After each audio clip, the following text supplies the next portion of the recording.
quand on voit que le projet de métro 3 a subi un nouveau coup d'arrêt avec un arrêt du Conseil d'État sur le Palais du Midi. Est-ce qu'actuellement, eu égard aux finances de la région, on peut encore se permettre de le poursuivre? À mon estime, on ne peut pas se permettre de le poursuivre, non.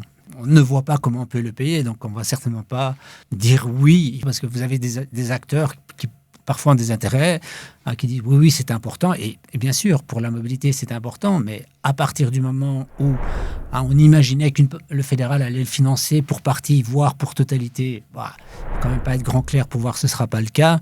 Je pense que ça, c'est un des projets qu'il faut mettre entre parenthèses pour l'instant, à tout le moins.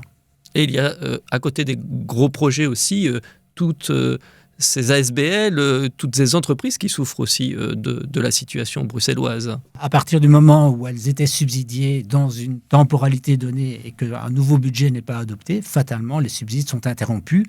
Alors, ce n'est pas simplement les ASBL, c'est parfois des opérateurs publics, en particulier des CPAS. On a vu la situation à Molenbeek.